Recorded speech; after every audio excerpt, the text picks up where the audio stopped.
Many of us like to say that we're stuck. And being stuck, that's something that doesn't really exist. It's a state of delusion. It's a way that we delude ourselves, right?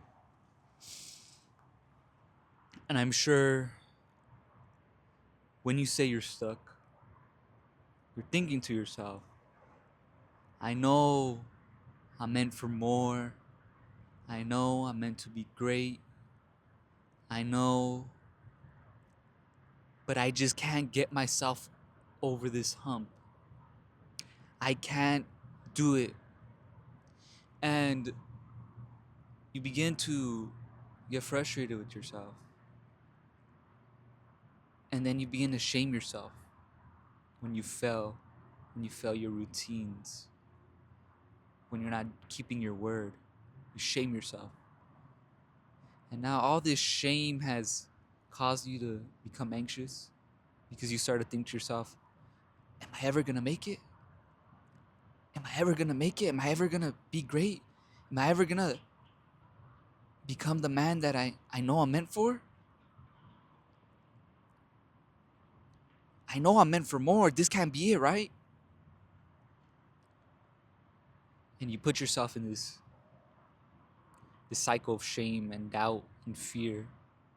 And then you get anxious. And when you're anxious, you don't feel like doing anything. You freeze. You shut down. All of a sudden, you're feeling burned out. All the momentum that you had the previous month, you just fucked it up. And next you know, 2-3 days pass where you fall off your routine. You're not able to be consistent anymore. You're burning out. And you finally tell yourself, maybe I just need a break. Maybe I'm tired and I deserve to rest. You see, you start to give yourself permission to rest and permission to let off the gas. And then once you realize that you weren't really tired, and you usually realize this because you begin to seek comfort in external things, porn, masturbating, food, specifically junk food. You'll begin to scroll on your phone more. You'll begin to seek comfort and relief. And this is a sign that you are putting way too much pressure on yourself. This is the hell of an ambitious man, right? The truth is, you're not really stuck. You just tell yourself you're stuck. And the reason you tell yourself you're stuck is because you're at war with yourself. You're fighting yourself. You're fighting the inner critic, the inner judge who says, you're not good enough. You're not doing enough. And you're allowing this voice to control you. You're allowing whoever it is it yourself? Is it your father? I know for me it was my father. I would hear my father's voice. At points, not all the time. You hear the little kid inside of you telling you you're doing too much, I can't handle it. And then your own conscious mind trying to avoid the doubts, the fears, the worries, the thoughts, the negative thoughts. Saying, fuck that, that ain't me. That ain't me. Well, I'm not afraid. I'm not afraid. And you keep telling yourself. And you're just feeding all this resistance in yourself. You're feeding yourself the pressure. And when you finally slip, because you will, you shame yourself. The truth is, like, you don't really have a discipline issue because you've shown yourself you're consistent. You've shown you could create momentum. You're just at war with yourself. You're feeding too many voices in your mind attention. And whenever you're avoiding yourself, avoiding these thoughts that come up, and you're suppressing them, you are building all this tension in your body. And you're allowing fear, doubt, envy. Maybe you're comparing yourself to other people, drain you of all your energy.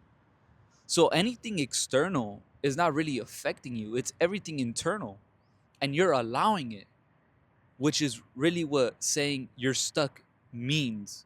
It means you're at war with yourself.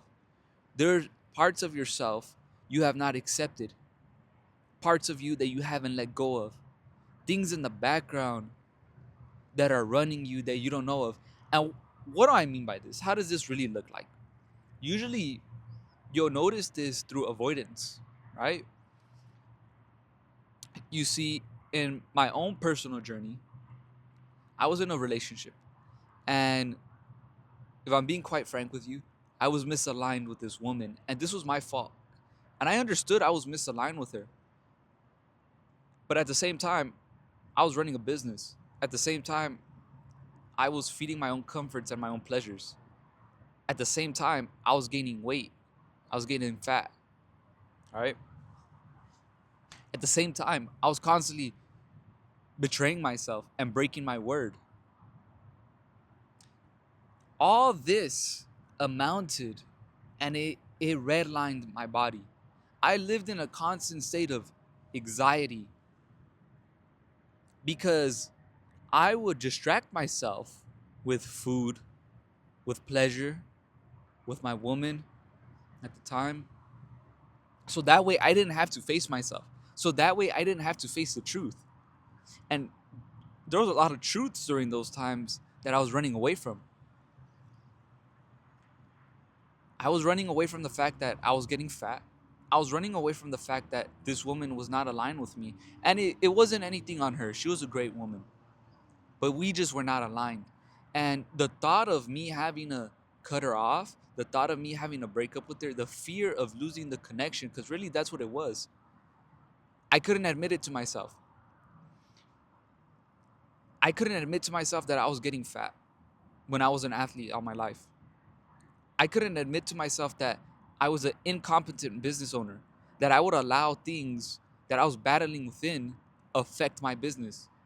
I couldn't face the fact that I was allowing comfort to control me. I would play the video game too much.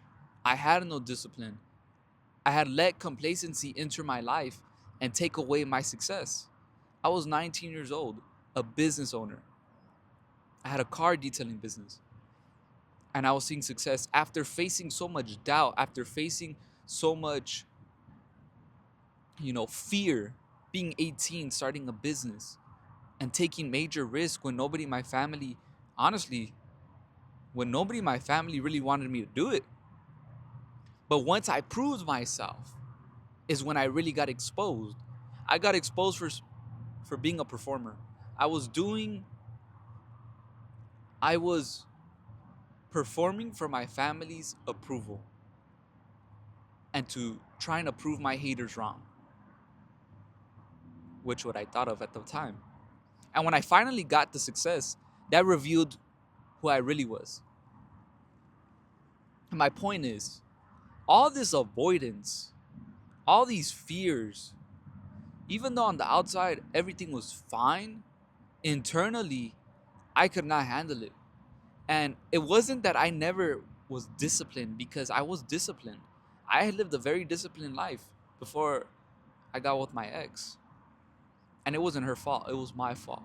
It was my fault. I want to make that very clear, because here on this channel, we take accountability for our own actions and for what we allow.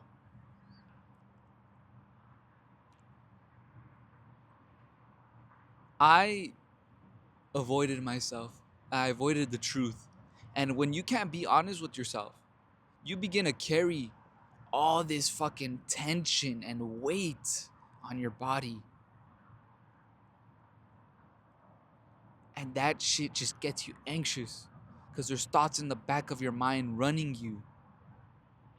This is where your patterns of self-sabotage come from.